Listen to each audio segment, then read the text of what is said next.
Hi, in this video I'll be demonstrating how to replace this tap. At the moment the handles are completely broken. You can see you can barely control the water, and also look at that. And look at that. So this tap should be replaced, and I'm going to walk you through this step by step.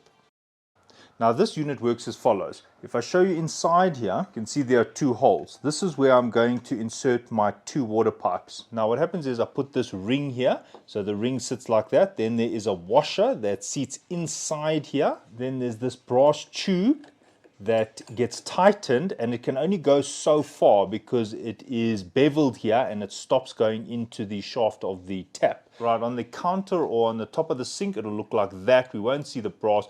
That will be the top view.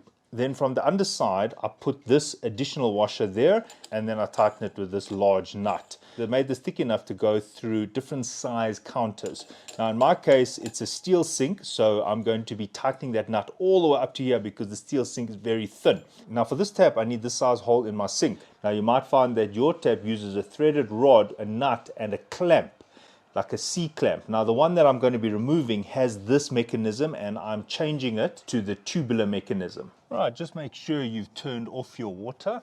Now even though I've switched off the water, there is going to be some water that's still going to flow. As you can see, there's some water and also the hot. So in order to make this repair easier, maybe open one or two taps before the basin so that you don't get too much water while you're working. And now I'm going to remove this tap, but I need to start from underneath. Right, so I need to open these two nuts here. Now water is going to flow here even though I've switched off the water, so if you've got stoppers, that's very useful. If you look at these different size stoppers and even a shut-off valve. What I'm going to do is I'm going to open these two nuts, and then I'm going to put the shut-off valve here. There's quite a bit of corrosion there. I can spray just a lubricant, and I have put a little tile here, which is helpful. Right, so there is a bit of water coming out there. I'm just going to put this shut-off valve here. Now I just need to release the other side. Right, and then I'm just putting a shut-off over here as well. Right, so these are loose. Now I can remove them from the tap side. I recommend wearing gloves, especially with steel sinks. There's a lot of sharp edges and cut yourself quite bad. Right, so I have to get these two pipes out, and then there's a nut at the back there I need to remove, and then I'll be able to release the tap. Right, I tried to loosen these, but I'm unable to. So I'm just going to loosen this to get the tap out. Now, you can take pliers or a spanner if you can get there, but in my case, there are two sinks nearby and it's obstructing my access. So what I'm going to do is I'm going to take a screwdriver, and fortunately there is a thread there. I'm unscrewing this threaded rod from the base of the tap. Right, now I'll be able to pull the tap out. Right, so I'm just taking these one at a time. Okay, so there is the old unit, completely finished. Be very careful with that, that is sharp, you can cut yourself very badly. Right, now for the new tap, I need to make sure that I can clear that hole. And I'm in luck because the hole that's been cut here is big enough for this tube. Now if your hole's not big enough for this tube, you can take a file and file it bigger. You can also take a drill and drill it. It needs to be cleaned, and there are some bends, and I don't want that. So I'm going to take some pliers and just make this smooth, but I'm first going to start by cleaning it. So I just took a little bit of soap and water, and I'm just cleaning around here. Remember, this is very sharp. Right, now I'm ready to install the tap. I've got my pipes, and the first step is to thread them from the underside. The reason I do that is if I try to feed the tube in from the underside, I won't be able to clear both pipes. Even if I try and squash it, it'll be quite a mission to get both of these pipes through this tube. So what I'm going to do now is go to the underside and feed the pipes through. But before I do that, I'm just feeding the nut and the washer. So even if it sits like that, it's fine. Right, there's the one pipe and there's the other pipe. Now I feed the tube over the pipe. Now just inspecting this tube, note that there's a part here without threads. So the shorter part is going into the shaft of the tap on this unit. Right, now the washer is inside the ring, and I flip it the other way around and I insert that like that. The reason I do that is because once it's installed, the ring is going to seat here and the washer is going to go underneath there.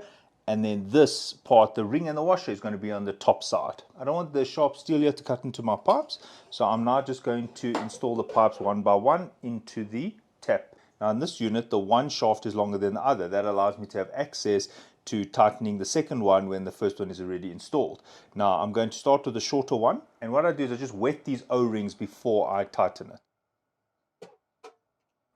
Right, now I take my number 11 spanner and I tighten it inside there. And I'm flipping the spanner around because it's quite snug in there. Once I feel some resistance, I just go 1/16th turn. Right, now I can insert the second pipe. I just wet the O-rings first. Once I feel resistance, I just go 1/16th turn, and that's it. Right, all I need to do now is thread the tube into the hole.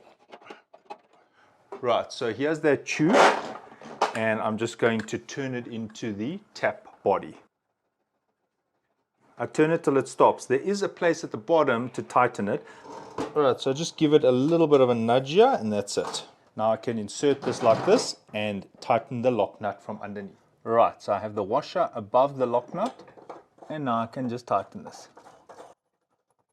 Right, so now I need to decide which way I want the tap. So do I want the control on this side or this side? So I can turn this to whichever way I want. In this case, I'm happy with it over there. So it moves like that, open, close, open, close. So there we go. So now I can go and tighten that lock nut because I'm happy with the position of this tap. Right, so this nut is now tightened. Make sure you tighten it from this side. If, however, you can't do the final tightening of that nut, for example, in my case, I cannot get access to it, you can use the tap to just do that last quarter turn. But if you are going to do that, make sure you wet underneath here. So you can put some water here just to make sure that it gets under that washer so it doesn't damage the washer when you do that last quarter turn. Now this is my hot side and this is my cold side. And I've determined that this is the hot pipe. How I determined that is I blew into here and I opened the tap onto the hot setting and then air could flow. When I moved it to the cold setting, I could only blow into this side. So I can now open this and refit this pipe. Now very important are these pipes. They shouldn't be twirled. So what I want to do is I want to get them into their resting position that doesn't put any strain on them, which is like that. And now I'm going to tighten this without the pipe twisting. See, it's starting to twist. I don't want that twist because I don't want it to have a twirl in the pipe. Right, these do not need to be very tight. There's a rubber washer on the inside there and a rubber washer on the inside there. So once it's a little bit tight, I just do half a turn. Right, I've turned on the water and now I can test the tap. Hot, and that's cold. Right, I quickly check if there are any leaks. I take my finger and I sweep it across here and I check if there's any moisture on my finger. I do that on this pipe, the other pipe, and then the pipes at the tap.